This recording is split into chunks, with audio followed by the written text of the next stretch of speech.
Do these quarterly events with community leaders of local nonprofits, businesses, service groups, faith-based groups to build relationships and share resources around climate action. And by bringing everyone to the table, we have found that seemingly unrelated organizations realize that they have connections between their causes and climate change, and now we can are now identifying as participating in the larger movement. So it's been a really great, I think we've been doing it for almost 2 years now, and so it's been really great to do that. So we usually do it on Fridays at noon. We thank everybody for taking time out of their work days to come join us, and let's get started. So first I'd like to welcome our candidates. From District 4, we have JJJ, Frank Quint. From District 5, we have Alex DeCarli, Blake Cooper. And from District 6, we have Brian Barnacle, Mike Healy, and Lance Kuhn. So thank you them all for showing up. Really appreciate it. And now, without further ado, I'm going to turn the microphone over to Ann Edmonster, who is a member of our Climate Action Commission. She's also a member of our Climate Action Petaluma group and an advisor to my organization, Cool Petaluma, and she will be our MC for the day. So thank you, Ann. Thank you, Ms. Tasha. So we're going to start with a kickoff question, the one question you all didn't get in advance because we had to think about that. So this is the warm-up act, and we're going to offer that to you in random order. So Andy Schrader is going to randomize this selection. First, we're going to randomize the order in which we hear from districts, and then within each district, the speaker order will also be random. So after that, we'll have a little more orderly process, but we didn't want anybody to get unduly nervous or excited, so, who knows how this is going to come out. So, Andy, see if you can figure out the districts for us.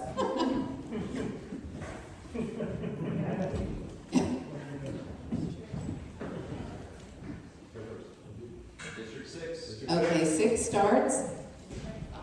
Okay, 5, 4. All right, so we're going backwards. Okay, now Andy's going to figure out the order within District 6.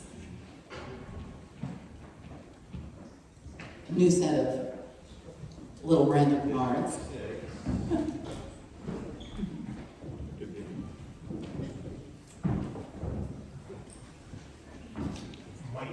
Mike. And second will be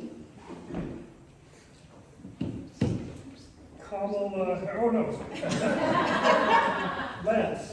okay, Mike, Lance, and then Brian. Okay, and I don't know if I can remember more. So why don't we do those 3 with a kickoff question, and then we'll move on to District 5, same question. Okay, fellas, what do you see as the top policy issues to be addressed during your term if elected? And this, like all the other questions, you'll get 90 seconds for.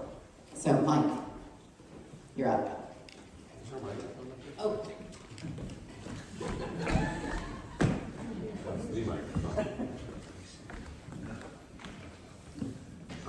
Actually, this was question 9, so thanks.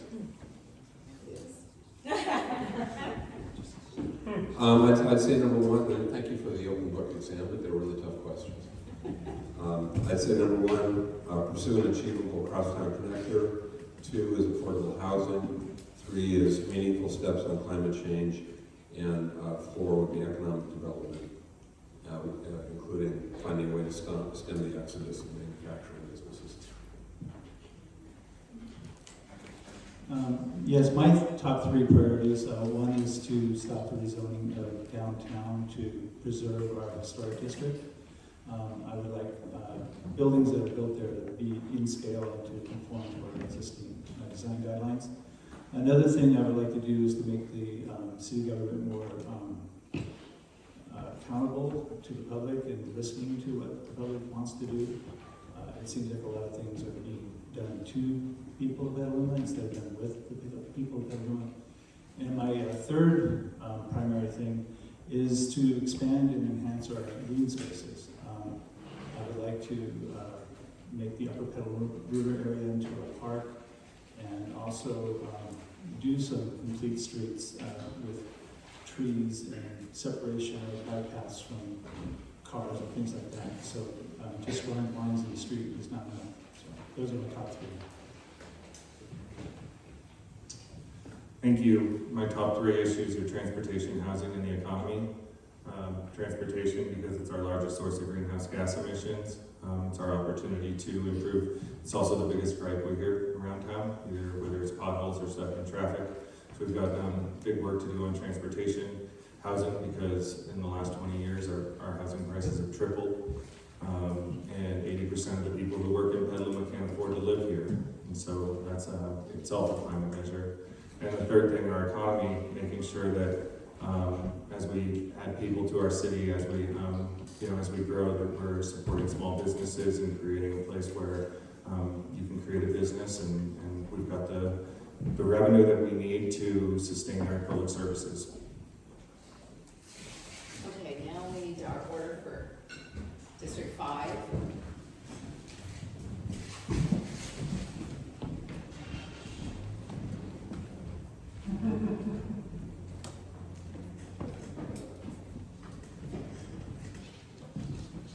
Alex.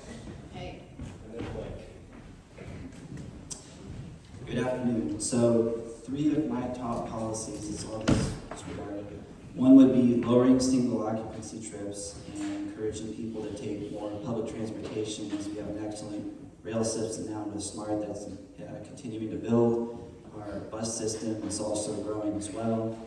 Then 2 is our economy. I spoke about it before. I would love for people to live where they work, and I would like Petaluma to be proactive in going out and bringing businesses here that bring career opportunities and jobs so that people can live where they work. That would reduce VMTs. That would reduce a lot of congestion in town and help along those lines. And then 3, urban forestry and soil health. I think that our urban forest is a great asset to us. It's extremely important, and we have things like relief to help us do that. I'm currently working with them on some of my own stuff, planting trees.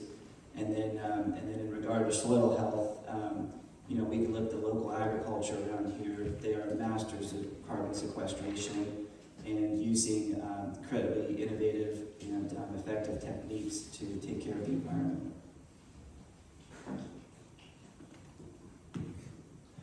Thank you. So first of my priorities would absolutely be housing.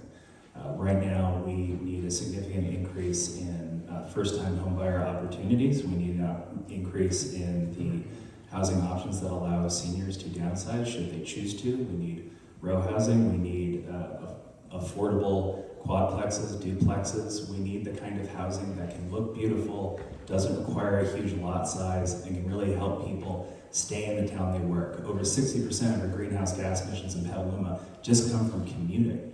We need to create more opportunities for workers to live here and stay here. That's also why my second major priority has to do with our economic development. Economic development and climate go hand in hand. We need to be able to have real industries here that can, like green manufacturing, like the kind of green tech jobs that can really help pay an affordable wage in this town. But I've talked to those folks, both as a planning commissioner and in my role in economic development policy and land use policy for the state. And they tell me the same thing every time. There is no housing for our workforce, so why would we move here? If we're going to recruit businesses, if we're going to reduce the greenhouse gas emissions that come from transit and commuting, that's going to be required. The next big priority for me has to do with public transportation and mobility. We need the Caulfield Crosstown Connector. We need to expand that out so that our public transit can make a proper circular loop. And we need to create more neighborhood opportunities for shuttle and public transit so we can get people out of cars and off the road.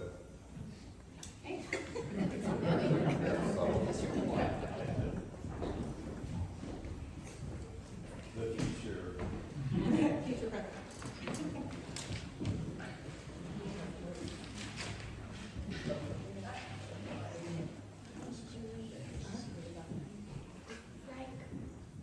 Thank you. So my priorities, like many of the others here, would start with housing. I kind of sum that up under, or bucket that under affordability. Addressing affordability issues for working class families in our community. And that starts with building middle class and affordable housing throughout our community. as well as expanding economic development in our community as well, so that people can work closer to where they live. I then say improving our roads, making not only fixing our potholes, but making our roads safer.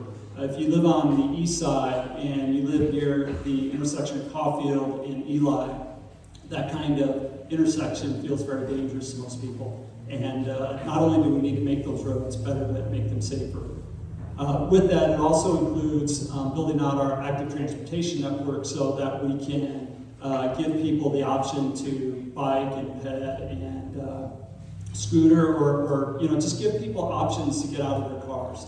And then finally, really improving our parks and our fairgrounds. We'd love to see a concerted effort to make our fairgrounds a centerpiece for our community.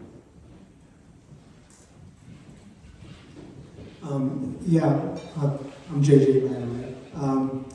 My priority, my top priority would probably be to continue the work to improve our streets and our infrastructure, along with the Complete Streets program, trying to make them as safe as possible, get rid of the potholes. Also, related to that is keeping up our landscaping and the parks. So I'd like to keep that as a high priority for the city.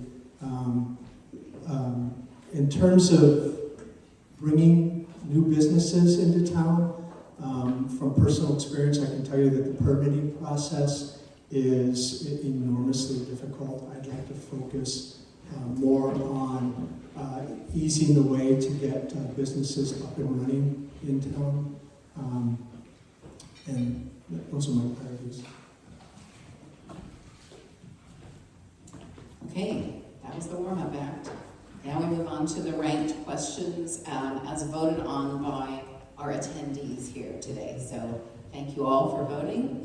The first question with the largest number of votes is, what would you do to balance the challenge of meeting the goals of our housing element while slashing emissions and protecting environmental resources such as wetlands and open space? Now, the way we're going to run these questions from here on out, we'll start the first question at the left and move to the right, about left as we are looking at you. And then the next question will start with the next respondent, Frank, and move to the left and come back around, and so on and so forth. So everybody will get a chance to be first, and everybody will get a chance to be last.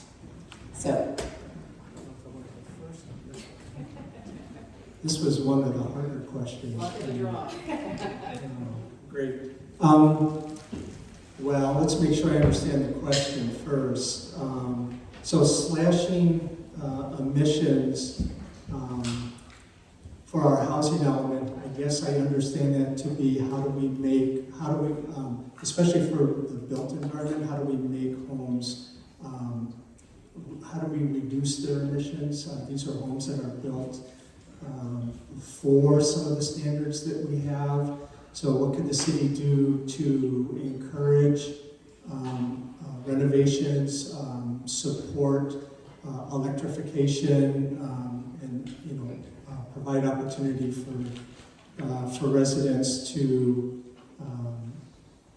reduce existing emissions in an existing structure.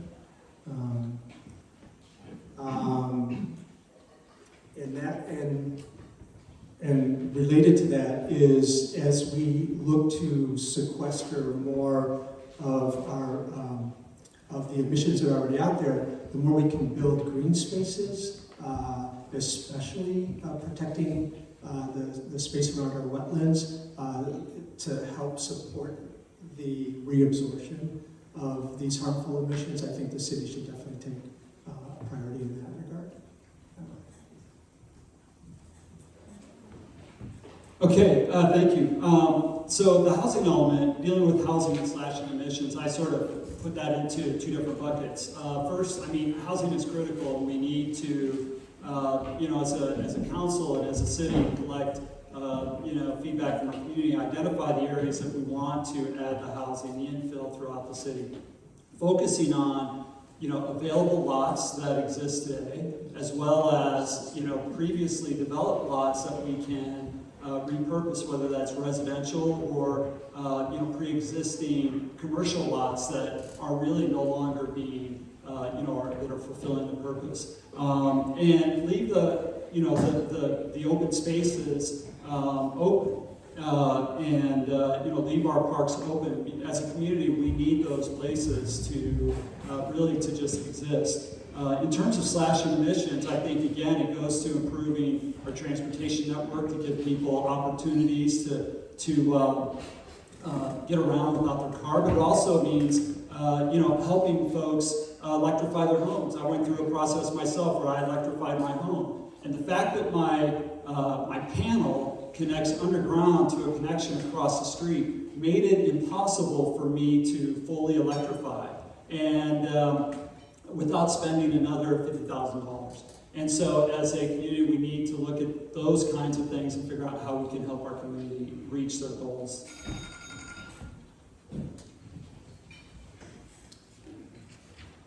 So I have 3 different thoughts for that. The first being protect smart growth and infill development. Smart growth principles encourage building housing where infrastructure already exists, such as in downtown or along transit corridors, to minimize sprawl. By focusing on infill development, Petaluma can meet its housing element goals with encroaching on sensitive environmental issues like wetlands or open spaces. Second being incorporate nature-based solutions into urban planning. Integrating nature-based solutions into urban planning can help balance housing goals with environmental conservation. This means updating zoning and design codes to focus on open space preservation and urban forestry to enhance biodiversity and improve air quality. 3, engage the community in decision-making processes. By engaging local stakeholders, environmental groups, and residents early in the planning process, we can identify potential conflicts and co-create solutions that meet both housing and environmental goals. Thank you. So there's a lot we're going to need to do to balance out the needs of our housing element while also protecting our green spaces and reducing our climate emissions. Simply put, a big focus will have to be on transit-oriented development, making sure that we're developing within the city, not expanding out. It's why I've worked so hard for Sonoma County Conservation Action and other organizations in the past to fight for green belts, to fight for urban growth boundaries, to make sure that we're focusing on integrating housing with public transportation. When I was on the Transit Advisory Committee, I focused heavily on how we add more buses and more shuttles and more connections throughout the city, and how we're able to connect communities with less expensive ticket costs, and also move to a free bus fare system, which the city has finally done now. It's also going to require us to start really looking at where there's those spots where we want to protect open space and where there are spots where we want it to be more infill. And as we do that, have the development requirements so that there are parks, there are open space built in. We need to follow an all-electric code, move away from natural gas, and really prioritize making sure that where we put commercial and job centers are where we're also putting our housing. It's also important that we work with our partner organizations like Friends of the Petaluma River on projects like the Petaluma River Enhancement Greenway and other things like that that can help us build what we need while protecting our climate. Thank you. A lot of what's been said, I'm not going to repeat, but I definitely support transit-oriented development. That's really the key to making this happen. But it's more than just saying transit-oriented development. We need to reduce our minimum lot sizes. We need to push our growth along our corridors so that it's close to transit. We need to consider additional height limits along our corridors so that we get more people living there. We need to encourage ADU development in single-family neighborhoods. All of these things trying to just provide different varieties of housing for people so that they can live here. We also need to not develop on the floodplain, not develop over wetlands, things like that. And I can say with confidence that I'm the only sitting council person who hasn't approved development over a wetland. So, we talk about smart growth, and a lot of the people up here are talking about smart growth, but they're also opposing what actually smart growth looks like on the ground. I mean, ultimately, local governments, there's so many things where the rubber hits the road, and and all the great things you say, all the great policies and plans you adopt have to be implemented, and if you don't implement them, you don't actually see the benefits. And so I think it's really important that when we get out of here today, we think about who actually is going to put the rubber to the road and implement these policies and not just talk about them. Thank you. Thank you. So that's a multi-part question. The biggest challenge for creating affordable housing is just the cost. It's very expensive to do. I'm very disappointed that the Marfa regional measure got pulled off the November ballot for the Bay Area region. That would have helped us in an immense way in creating affordable housing. I do think we need to continue focusing on affordable housing and workforce housing in particular. And I'm actually, this is something you won't hear city officials say very often, I'm actually glad for the RENA process because Petaluma has always wanted to do its fair share, and we want to make sure other communities in the region do their fair share as well, because there's some who would really prefer not to be bothered. But as we create more workforce housing, that's going to give more people who work in town the opportunity to actually live here and not commute in from Salem County or places like that. So that's good. I don't support building in the floodplain. I was a little bit surprised to be at the general plan charrette the other night at Lucchese, and they had all these plans about densifying the outlet walls, which people thought wasn't in the floodplain at the time it was approved, which is before my time, by the way. But we know better now than to be putting housing there. I'm not sure that's a great idea. I have had a chance now to briefly look over the draft Climate Action Plan, which was circulated yesterday. I think there are a lot of good ideas in there, and maybe there's another question we'll get to.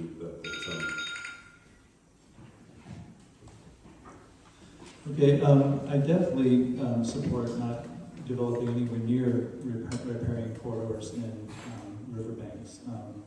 The recent David Island development, Scotts Creek and Park expansion is right over a riparian hotspot, a biodiversity hotspot, and that is not good for the red-legged frog that's endangered there. And also Sid's Commons should never have been approved. That is right up in the upper Petaluma River area. I would support changing impact fees for affordable housing to make it very affordable. I support putting in, making ADUs more affordable. Definitely, perhaps putting fourplexes and small condos in places where you have single-family residences. Actually, in this neighborhood right here, we have some very beautiful old buildings that are 4 apartments, 6 apartment buildings. You don't even notice that they're so beautiful and they fit in very well. So I would support infill like that.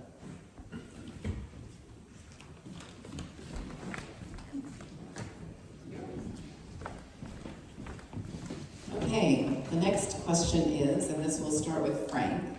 In 2005, the city of Petaluma pledged to reduce the emissions of greenhouse gases 25% below 1990 levels by 2015. According to the Regional Climate Protection Authority, Petaluma's emissions in 2018 were 17% above 1990 levels.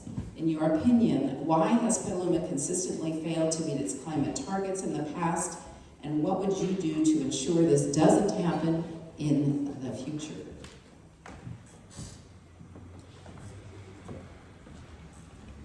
Man, I get to start off with a nice lighthearted question here. So I can only guess. I don't know exactly. I'll just say it straight up. I don't know why we didn't meet our goals in the past. I would assume that, from what I've seen, we're pretty good at setting goals, and we're not so great at developing plans that are achievable to getting there. And so I'm gonna just make a guess that we probably didn't have a good plan in place and didn't stick to the plan. And I'm sure there are mitigating factors that may have contributed to that as well, the economy and such. But what I would say is, I would work with the council as we look to meet our climate goals, which are incredibly important. I think the climate, we don't hear our community members talking about it widespread. The climate is a big issue, but it really is. It's one of our most pressing. And I commit to working with the council to identifying a tangible plan that we can put in place to meet our goals.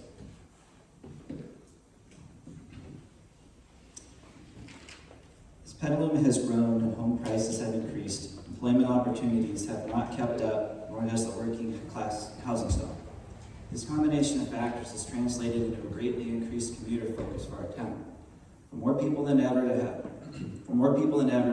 to have to leave Petaluma for work, and we have more opportunity coming in from other cities with lower rents to work service jobs and other positions that don't generate high incomes.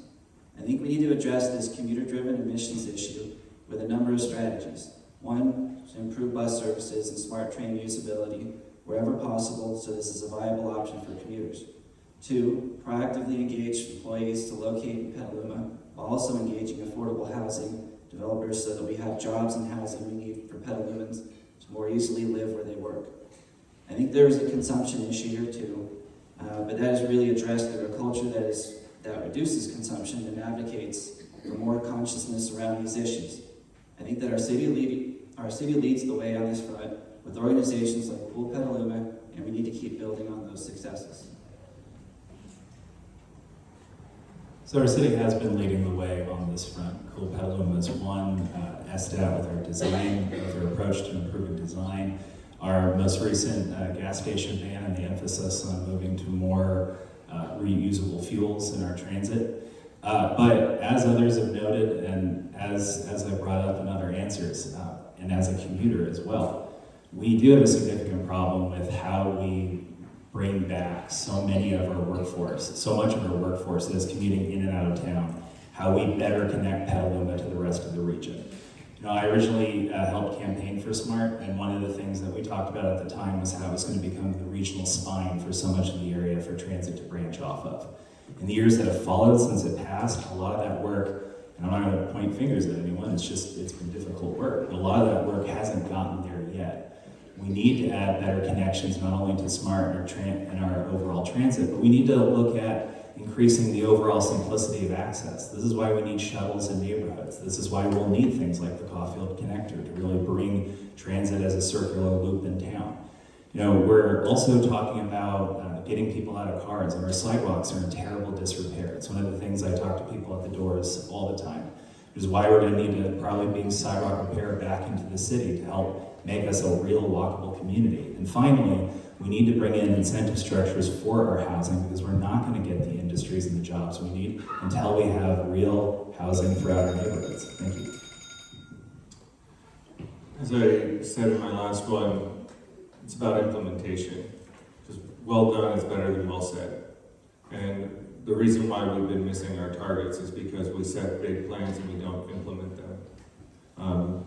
Just for something, to the left here, they talked about supporting affordable housing. He's voted against 180 units of affordable housing in the last 4 years alone. That's talking out of both sides of your mouth. We've already waived impact fees for affordable housing. We don't need to do it again. What we need to do is we need to implement all the plans and the policies we already have. We've got projects coming up. We've done some projects. They're hard fought. Climate action isn't a series of things that we say, it's a series of things that we do. And we haven't had a council that actually champions that. And that's why, we've had problems with D Street, right? A couple of the neighbors are upset about that. A lot of the neighbors are upset about that. I understand that. That's also about public safety. It's about public health and it's about climate. And if we're not gonna implement the plans, every plan and policy that we had took us to do that. And yet when we got to it, they backslid. And over half of the people that are up here are saying that that was the wrong thing to do. And yet they're up here talking about what they're gonna do for climate. And they're not gonna do anything for climate. They're gonna backslide every time that it comes time to make a tough decision. Thank you.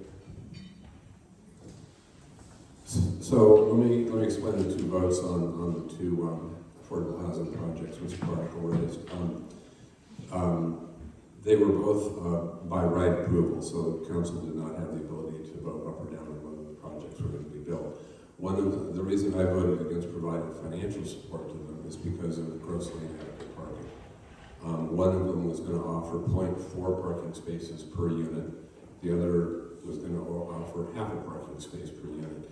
Both of these are tapping funds that are intended to support farm worker affordable housing. Now, if you want to come up with a demographic that's not going to ride the bus or ride a bike to work, that's your demographic. So I asked the sponsor of those two projects, the nonprofit, can you assure us that your tenants will only have half a car per unit? No. And that was fine with the council majority, but I think it's unrealistic at this time for how this community works. So that's why I didn't support it. Those two things. I do think that why we haven't made more progress is largely because we're having a bigger in-commute of workers.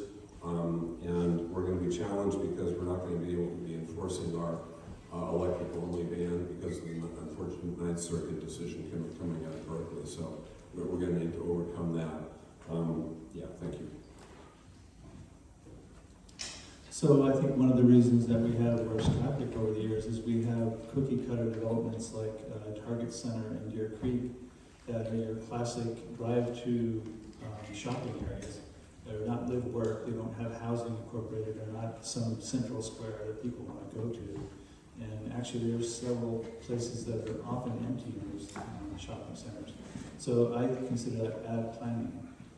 We should be having housing and amenities built right next to each other. In Europe, they figured it out centuries ago, and it's not a mystery. So that's what we need to do, is make our housing and our jobs and our amenities all closer together so we're not getting in a car and driving across town to go do something. I'm going back to JJ.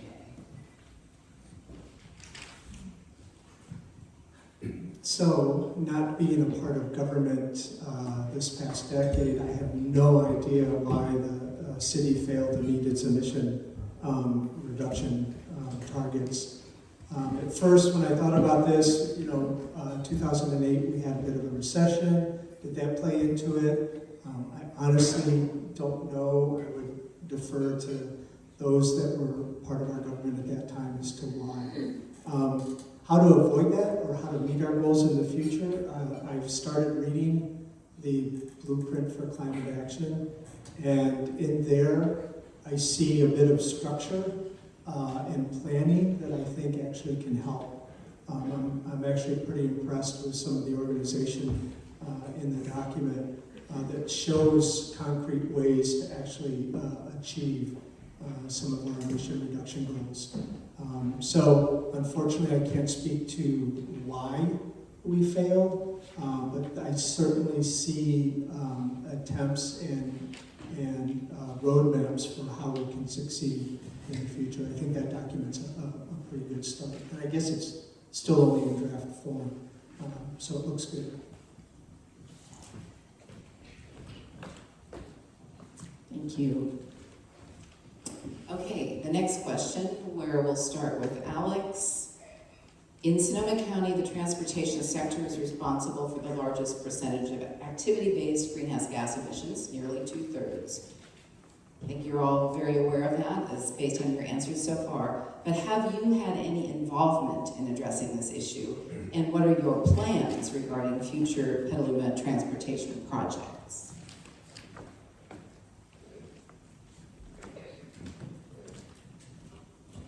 I think the future of transportation here is trains, which, if anybody knows me, I'm very big into, but to help displacing single-use vehicle occupancy for commuters. Petaluma can show leadership as a city in improving the SMART system, shaping any future transportation projects to directly feed into and enhance our rail system, which can hopefully connect many parts of Sonoma County, along with other regional transit options. The biggest impact on reducing transportation emissions in terms of reducing volume of single occupancy vehicles on the road is to invest in a more reliable and interconnected public transportation system to give daily commuters a viable option besides their car. I think we can facilitate improvements along with smart regional partners to make the SMART train more usable for Petalumans. Our bus system is currently piloting a free fare program using grant funds, and we need to figure out how to more effectively boost ridership and increase operation areas if we are to have hope of greater adoption. Since we have 20,000 commuters in and out of Petaluma every day, we can turn as many of those trips as possible into a combination of train and bus trips if we do this correctly. The Bishop Ranch bus system, the Caltrain BART system, in the East Bay, in towns like Walnut Creek and San Ramon, gave us a great example of how to make this happen. So when I work for Sonoma County Conservation Action, we focus heavily on getting smart, not only smart operational, but expanding smart stations. One of the things we ran into very quickly with ridership and transition away from single occupancy vehicles was that you needed to make sure that the transit was where people actually were, and it could not be an extra effort to get there. And as somebody who, growing up, I used to have to take a bike to bus to school, to internships, to jobs, I can tell you from personal experience that the routes mismatch quite frequently. When I was appointed to our Transit Advisory Committee, I spent a great deal of time working on how you create more connections within the city, how you not only expand paratransit and transit for seniors, but also expand shuttle services in our neighborhoods, talking about how you get more electric bikes and scooters and other options to get people to and from stations. When I was on the Planning Commission, I focused heavily on how we get projects that are actually around our major transit hubs, how we get people living in close by the actual train and bus options. You know, it's one thing to talk about loving buses and trains, but if you're really going to do the work, you have to focus on implementing policy that will bring people to it without them having to really struggle to get there. That's why I spent a lot of the last 10 years, both at a local level and at a regional level, helping to create more connections that will help put more people out of a car and on a bus or on a train. And that's also why Petaluma will have to be more walkable. Thank you. Great question. I also worked on the Smart Train campaign to get it passed back in 2008, and I'll say I wasn't so enamored with trains as much as I was enamored with walkable communities and stopping sprawl and protecting our green fields and our farms that border our community. And where we've fallen down in promoting that is on the land use side. When SMART was conceived, it was about land use and transportation. It was looking at them as an integrated package, and we haven't done that. That's why we have large vacant lots and underutilized lots around our SMART stations and nobody living there. We need to have people living and working next to our train stations if we want them to work. Also within our city, 68% of our trips are under 5 miles and stay local. Those are awesome opportunities to be promoting public transit, to promoting walking and biking. 33% of our trips are under 2 miles in our city. Those are amazing opportunities to be trying to shift those to walking and biking. We've got awesome opportunities. We've fallen down on actually building the safe infrastructure that makes it safe and convenient. And then when I get to the housing, just to go back to that affordable housing project, there was 133 units at our second train station at Corona Station was one of the projects that he voted against. And the other one was 50 units right across the street from our library, right next to a bus station. So what he's really saying there is I want 20 fewer families to live in our community because I want to make sure that everybody can park right there, even though there's a parking lot right across the street. Thank you. So I actually served on the SMART Board of Directors for 3 years, from 03 to 06, and Petaluma City Petaluma has not had a board director on SMART since then, which is a real shame, because other cities on the corridor, Centerville, Nevada, automatically get a board director. I think we'd have more of a voice if that legislation was changed. I do think the jobs housing balance has a lot to do with this, and since Mr. Barnacle wants to attack my record on the question of future Petaluma transportation projects, Mr. Barnacle's on the record wanting to reduce the number of streets in town by 50%, which I think is crazy talk. You'd have to reduce every 4-lane street to 2 lanes and every 2-lane street to 1 lane, and that wouldn't quite get you there yet. And he also wants to take 1 lane of East Washington Street and reserve it for use by buses only. Good luck with that. So obviously I haven't been in office before, so I haven't worked on these transportation issues, but it makes sense to have public transit go to where you want to go. I like the free transit, the bus transit system going now, but the routes just seem strange and it's not very convenient. My in-laws live in Boulder, Colorado, and they have a bus system. They have 3 lines. They call it hop, skip, and jump, and it's very easy to understand, and it helps you get right where you want to go. And so we need to make sure that our buses go where we want them to go. Also, I know that the smart fares are heavily subsidized, but a lot of times you look at where you want to go someplace, it's more expensive to take the train than it is to take the car. And we need to make public transit the cheapest option for whatever destination you want to go to.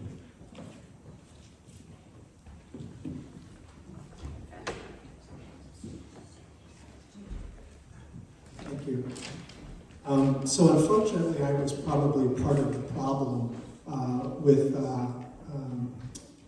transportation emissions because I commuted to Redwood City for 10 years from Petaluma. And part of the reason for that is because in the industry that I work in, that was the second closest studio available to me. So it's unfortunate that we don't have, in fact, when I moved here 30 years ago, there was Telecom Valley, which again is kind of my industry, and I thought, oh, if I ever left film, I'd go to that industry. And then we lost a good high-tech chunk of available job opportunities. So the good news is I now work from home for the last 6 years, so my footprint is considerably smaller. I think going forward, the more transit that we have available, the more frequent the routes are. I like the idea of microtransit for reducing transportation emissions.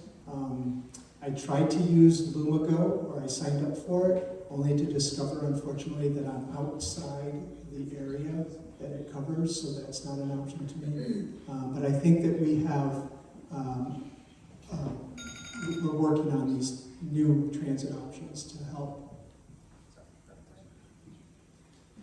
So I currently serve as the chair of the Petaluma Transit Advisory Committee, and on my time on the advisory committee, I've championed fare-free transit, I've championed Petaluma Lumago, and we're continuing to champion other microtransit solutions.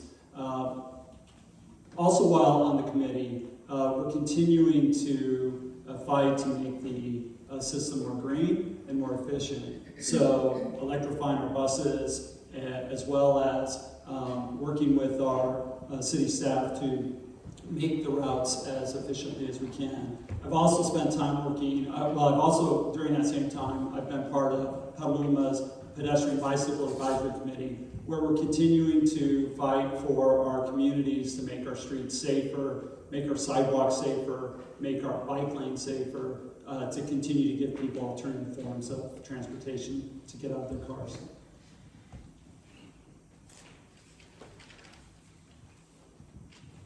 Okay.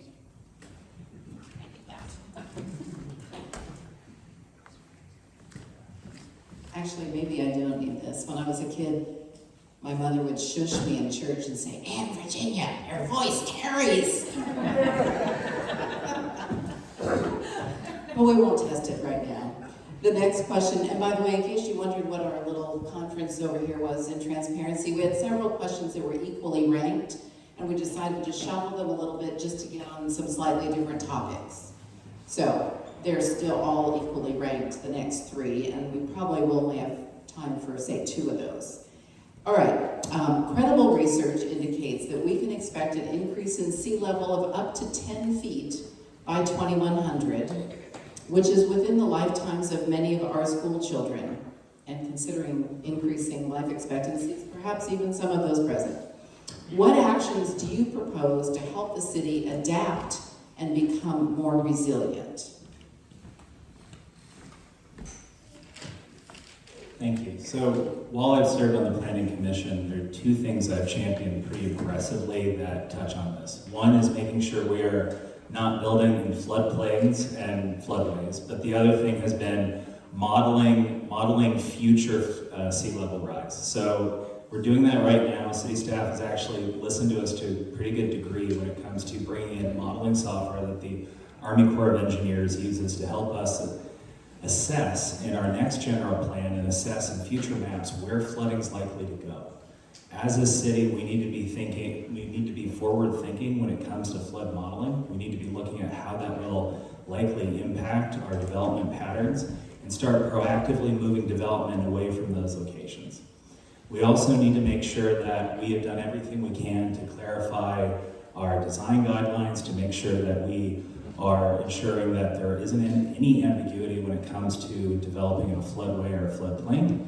And we need to pivot to make sure that we've moved development away, or future development away, from the upper northern region of the Petaluma watershed, which is a primary area that the Army Corps of Engineers is very clear we need to keep protected. And finally, as a city, we should be proactively looking at how we respond for the structures that are already in those locations and help get the support needed to start migrating certain structures in the future. Thank you. This is the elephant in the room, sea level rise. It's coming whether we wanted it to or not. The reality is this is a regional issue. There's been regional studies looking at this, and there's going to be massive regional bonds coming for this in the next 20 years. There's going to be an enormous investment into trying to protect communities from sea level rise. And we're only, the research that's being done right now is only starting to make its way out. The costs are tremendous, trillions of dollars, things like that. What we can do here locally is a lot of what Blake said. We need to make sure that we, don't develop in the areas where Mike Healy's been trying to develop for the last 24 years. We need to make sure that we protect our wetlands. We need to protect the upper reach.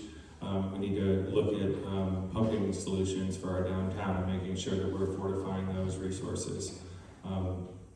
And just doing everything we can to be smart about the way we grow, because I don't see a managed retreat from our downtown and from being a river town. It's going to be a lot of adaptation and a lot of just dogged looks and studies and things like that, and really a lot of regional collaboration. Thank you. So, I don't support development in the floodplain. I haven't supported development in the floodplain. Interesting. The one thing I do support is taking a comprehensive relook at our zero net fill ordinance, because it only applies in certain segments of the city. So that the Corona Road housing project that Mr. Barnacle referred to, the reason you see a large pile of dirt there is to raise that property out of the floodplain. And that's kind of like putting a brick in the bottom of the bathtub because the water goes somewhere else. What I can say is that the legislature passed a bill last year, it was SB 272, that requires communities like Petaluma to prepare climate or sea level rise plans, and those are due to the state. They have to be actually approved by the BCDC, the Conservation and Development Commission. They have to be turned in by January 1 of 2034. And so I do think it's correct, there's going to be an enormous amount of work around the region talking about those kinds of issues, and I look forward to that. I'm actually signed up for a webinar in 10 days to learn more about that. Thank you.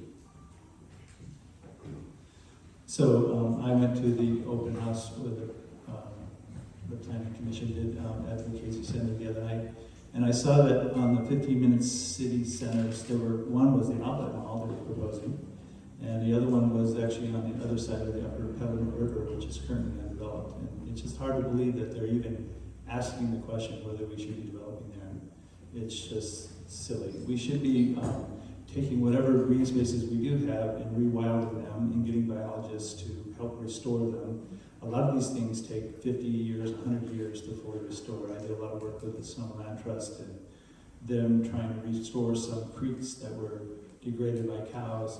It's literally a 50-year process, and we should be starting yesterday. And of course, we should not be developing anywhere near riverbanks or repairing corridors. So that's my take on it.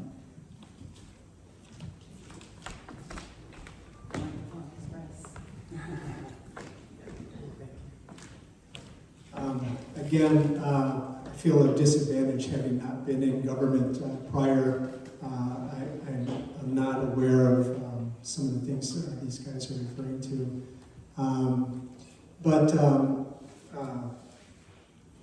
In terms of coming sea level rises, I do know of, let me restate.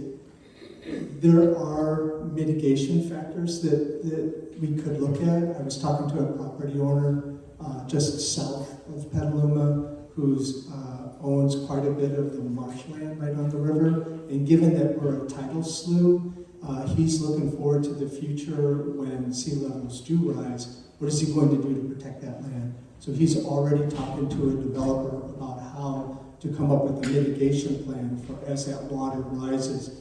Can it go somewhere else, a retention basin or something like that? I mean, we're talking feet, so it's quite a task. But at least this guy's thinking about how to deal with what a lot of people do believe is the inevitable. Given where we live, we flood. We do it often, and it's not always under our control. So we're going to have to learn to work with that. So on the city council, I would support policy that restricts development away from floodplains, smart development, as well as investment in our areas near the river to address the rising sea level that may impact those areas as well. So one massive step was the updated flood modeling that includes sea level rise, which was undertaken alongside and as part of the comprehensive general plan update we are going through. Using the best science from the California Ocean Science Trust to update our modeling tools, we can better run scenarios and target those areas in Petaluma most vulnerable to floods and sea level rise. We need to continue to investing in these new modeling tools to use the newest data and sets and projections and prepare for potential scenarios. It is yet to be seen how these new models will result in changes to our zoning code and whether we make special overlays or new zoning areas in those spots that look particularly vulnerable. But I think this is worth exploring. I think we should update our zoning code and building code as appropriate to make sure new developments are required to adequately design for the future of sea level rise.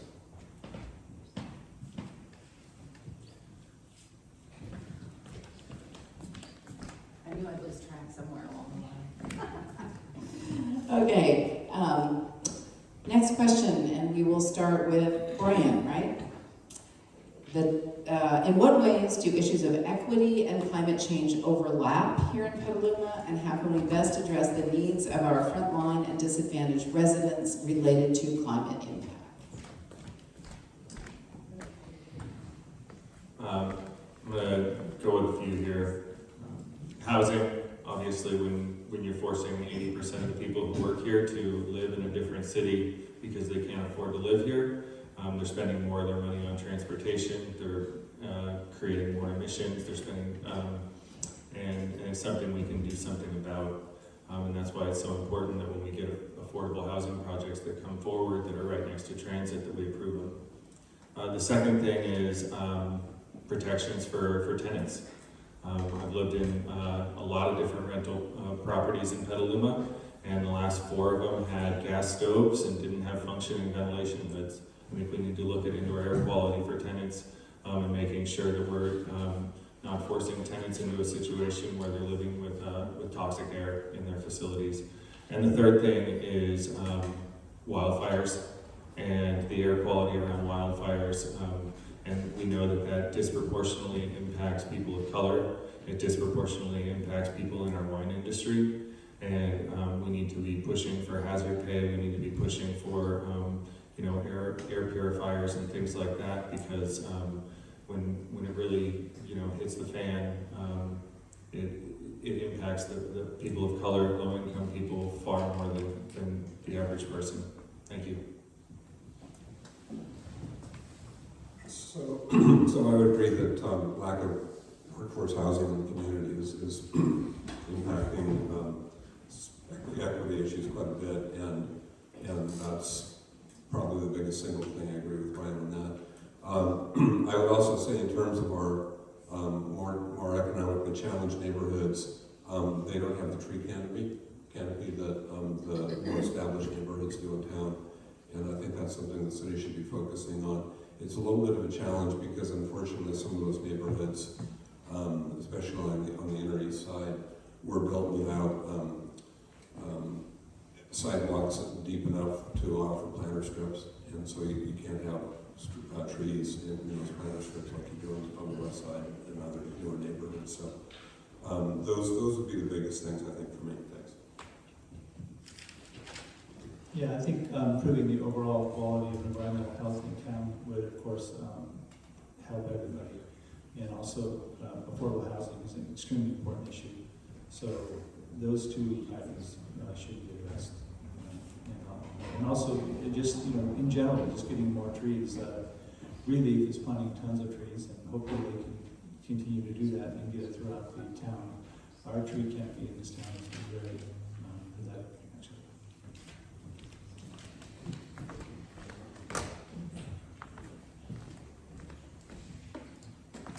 Yeah, so our economically disadvantaged residents are certainly more prone to issues around climate change. They typically live in homes that don't have air conditioning or are poorly insulated, or maybe, as was mentioned, gas stoves without proper ventilation. So what can the city do to help that out? Maybe subsidize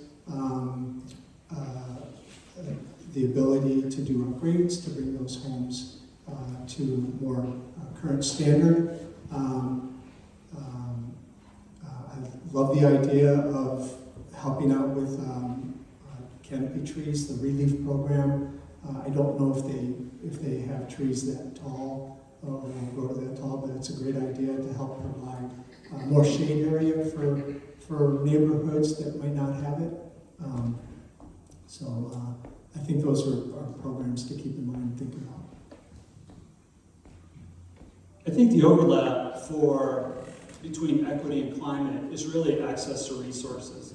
So challenged communities, don't have the resources, may not have the resources to drive a hybrid car or a Tesla, or they may have to commute to, from out of town in a vehicle that's producing more. As a community, one of the things that we can do is, if we have the resources, we can invest in our own homes to make them more climate resilient. Whether that's solar or heat pumps or, again, electrification of appliances. If you have the means, we can do that. But so many of our community, they just don't have the resources to be able to do that. And so I would champion policy that takes a broad look at that and really works to overcome those resource gaps.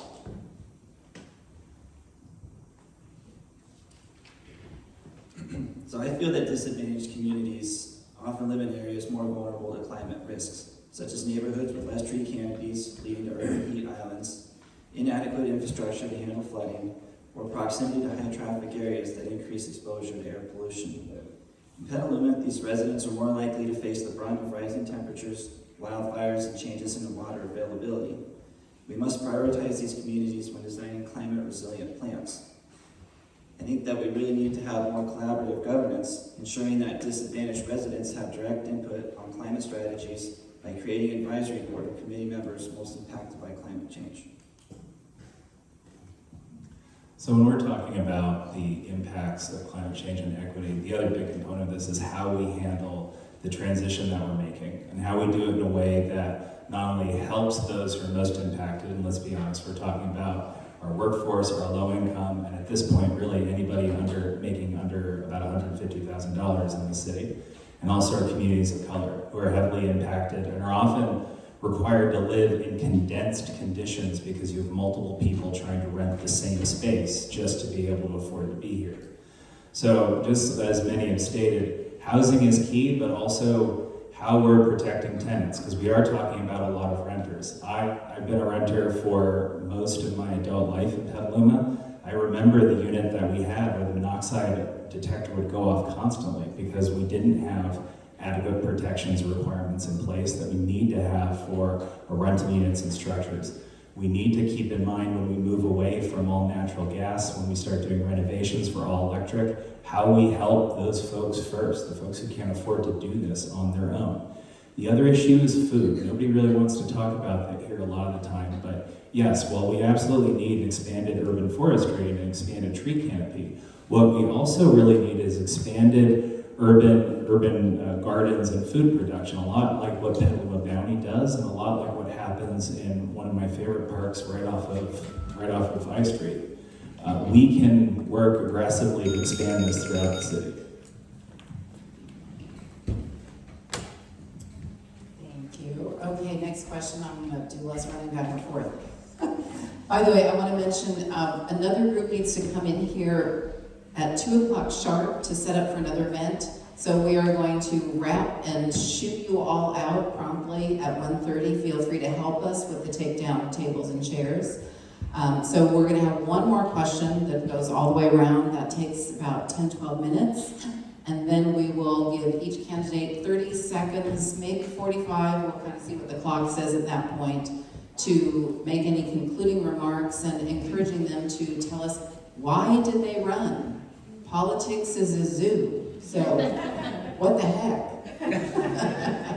Okay, so the final question besides that is, according to a Yale University project, 67% of Americans are worried about climate change, yet many people are challenged about how to take effective action. What is council's role in educating Petalumans about the impacts of a changing climate and what to do about it? That's a great question. I have to say one of my great disappointments with the current presidential campaign is the lack of this issue being raised by either candidate. Apparently there's a concern that swing Pennsylvania voters really like fracking, and that just appalls me. That as a nation, we're still at that level. So I'm glad to see the draft Climate Action Plan come forward. And I look forward to delving into the details of that, 70-something page report, and with lots of recommendations, some of which I think still need some work, but which look pretty good. And I think there's no question that this community really wants Petaluma to take the leadership role in these issues. So there are a lot of initiatives happening at the county level and also at the city level and also with nonprofits. And I think the city's role is just to encourage that and cooperate with people who are trying to restore the environment or trying to retrofit housing and things like that. So the city can just act as not an impediment for these things to happen, and also to educate the public wherever they can and how it impacts Petaluma in our specific circumstances.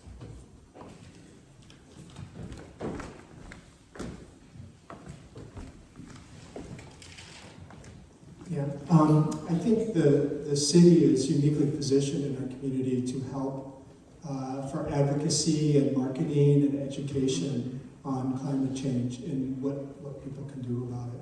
I'm actually surprised that 67% of Americans are concerned about it, because I've run into quite a few friends who still deny it, which is part of the problem.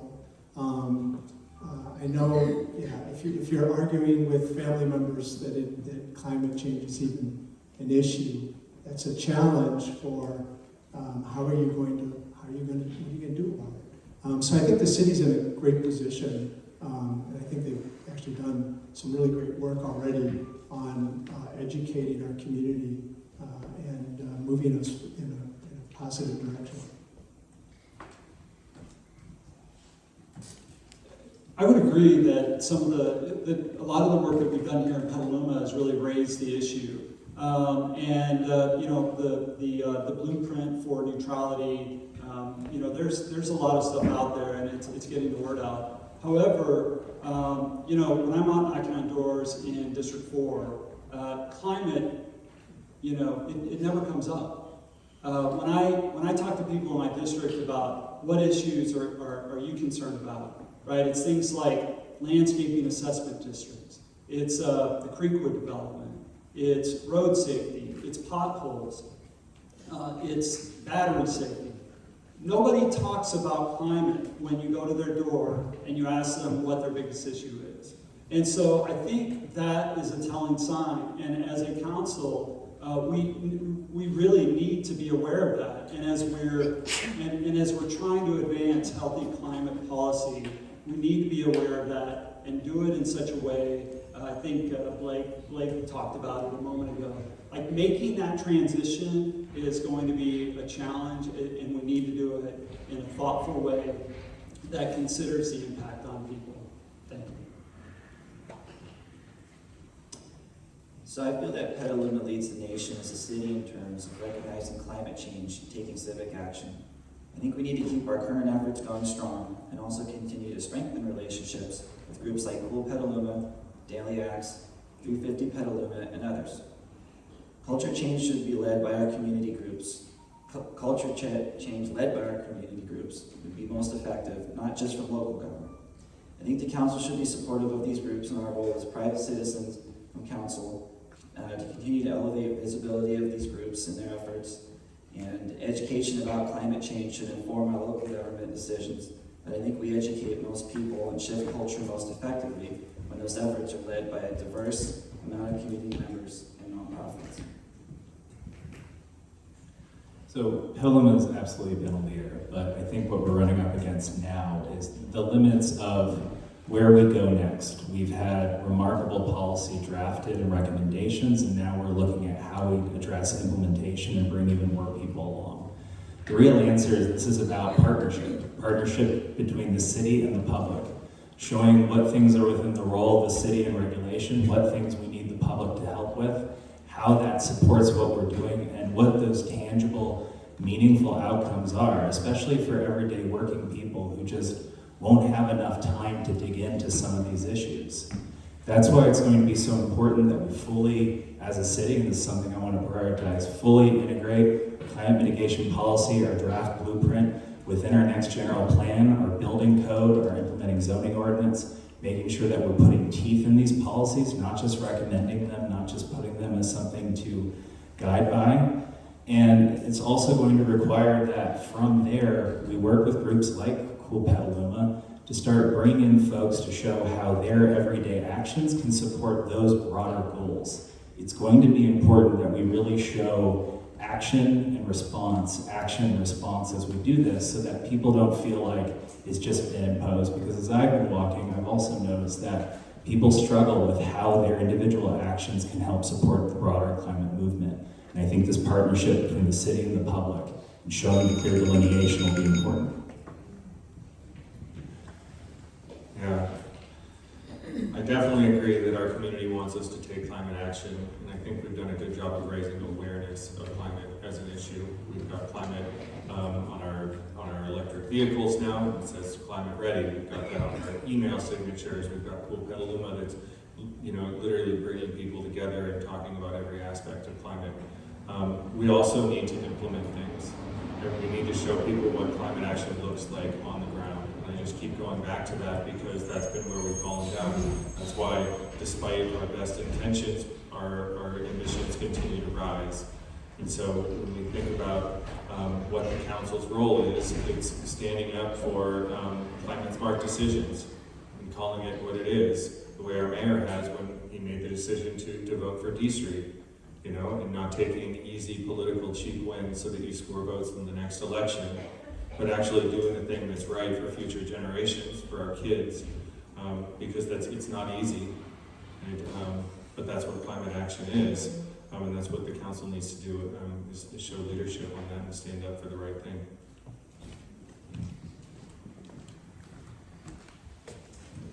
Okay, so we are into the wrap-up now, and I believe, Lance, you're the only person who hasn't got to start yet, so it's kind of worked out perfect. We have 15 minutes, so I think we can give you a minute. We'll have a little bit of leeway here. I'm Lance Keene. It's actually pronounced Keene. For all these years, I should know that. Everybody gets it wrong. I've been involved behind the scenes for quite a while in politics and helped get people elected and worked on certain issues. But I've just seen that the city seems to be doing things that aren't what necessarily a major part of the population wants to happen. So instead of trying to lobby people in office, I'm trying to go into office. I'm not doing it for the high pay.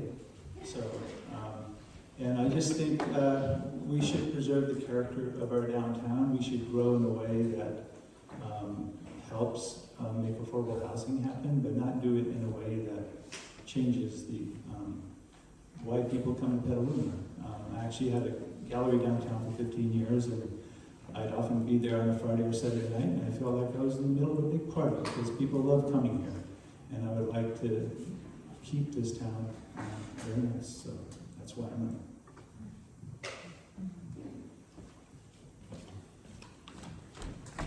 Following on the job.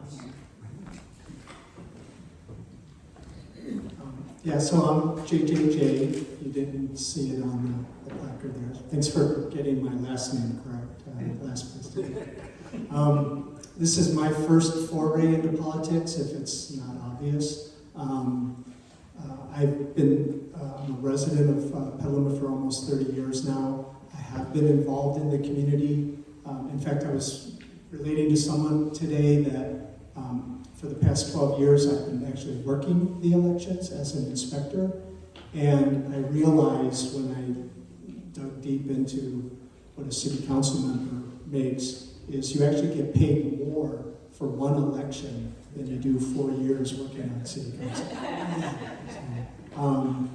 But I didn't get into this for any other reason that District 4 is a new district for its own council member, and I wanted to make sure that I got involved and that we had a candidate. Hello, my name's Frank Quinn. Let me get my phone. Quickest minute ever. Yeah. So I started getting involved with city stuff a couple of years ago. I joined our pedestrian bicycle advisory committee, as I mentioned earlier, our transit advisory committee. And I've done a number of other things within our community. For me, I'm at a point in my career where it's important for me to give back to the community. Whether it's coaching youth sports or trying to affect change, from a policy standpoint. I absolutely love Petaluma. For me, it's going to be my forever home. But I also see where it's become very challenging for working class families like mine. My wife and I are raising our 11-year-old son on the east side of Petaluma, and we love it over there. So I'm in this to try to drive affordability issues, working on our streets, our public parks, our pool, our fairgrounds, all of those things that make our community wonderful are things that I want to see, just continue to get better.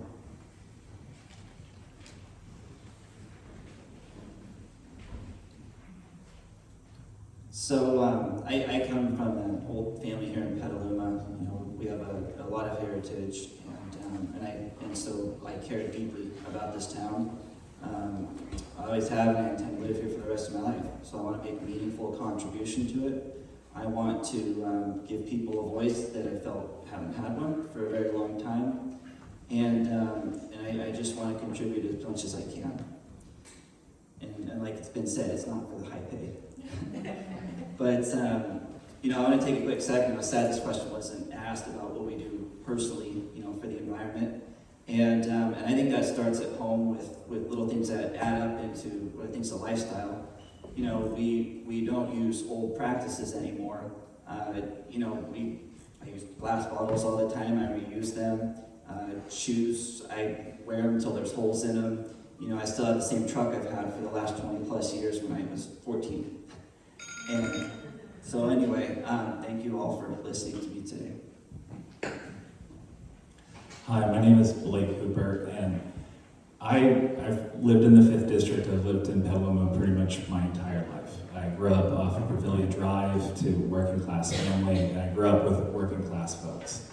And the thing that has been heartbreaking about growing up here has been watching so many of those folks being forced to leave because they can't buy a home, they can't retire, heck, they can't even rent.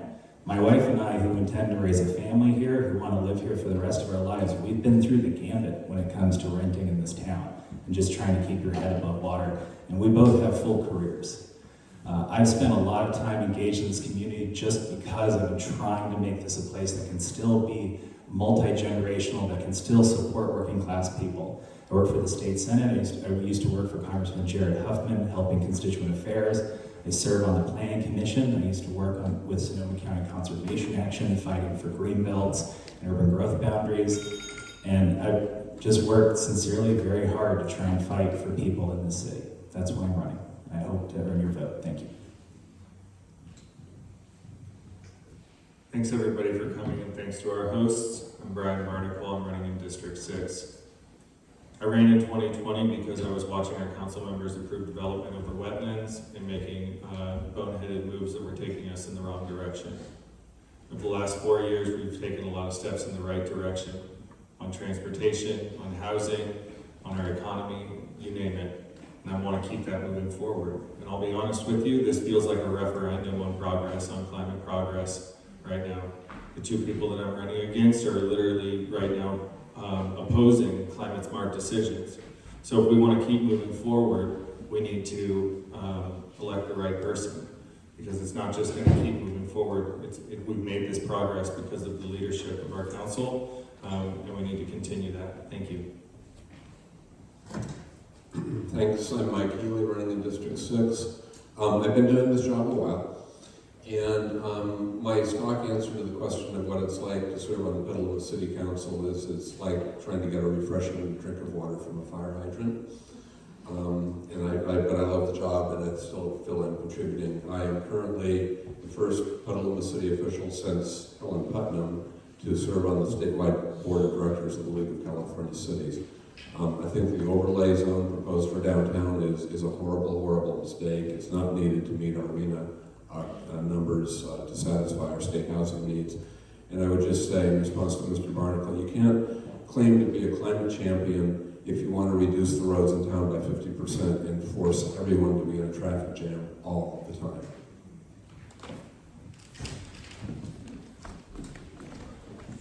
You want to give Lance another turn? All right, thank you so much to all our candidates. We really appreciate you showing up and sharing your views.